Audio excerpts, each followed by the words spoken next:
Caitlin. I'm one of the youth librarians at Skokie Public Library, and joining me today is... Desi! Today, we are excited to talk about flinging things. There's something so satisfying about watching a projectile fly through the air when you've hit that perfect arc.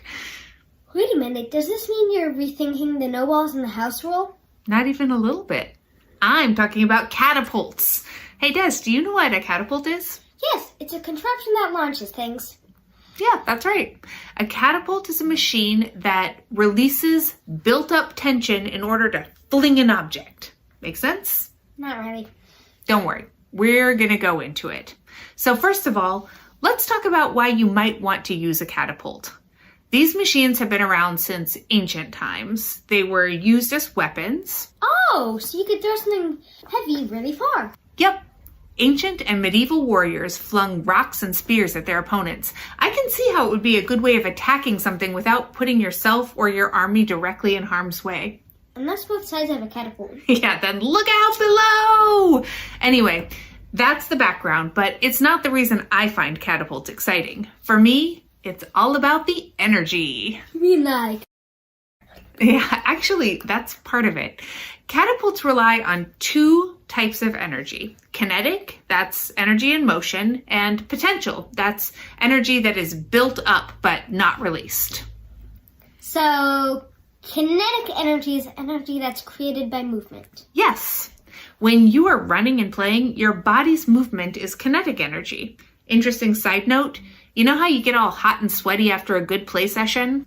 The kinetic energy that your body produces when you're getting exercise is converted to thermal or heat energy. Humans are amazing machines. And potential energy is like waiting to happen? Exactly. Think of a rubber band that's waiting to snap, or when I'm holding your sled back at the top of a big hill, or a big, enormous tower of blocks. You got it now? I think so, but you know what I always say. Can I stay up for 15 more minutes? Yes.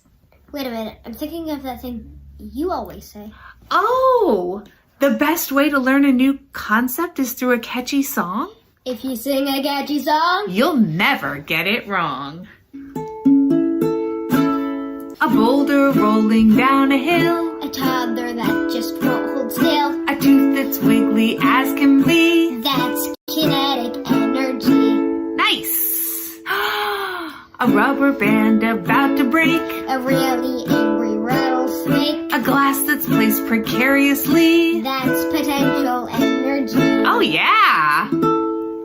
Alright, I think I get it, but what do wiggly toddlers and angry rattlesnakes have to do with catapults? Oh, I'll show you.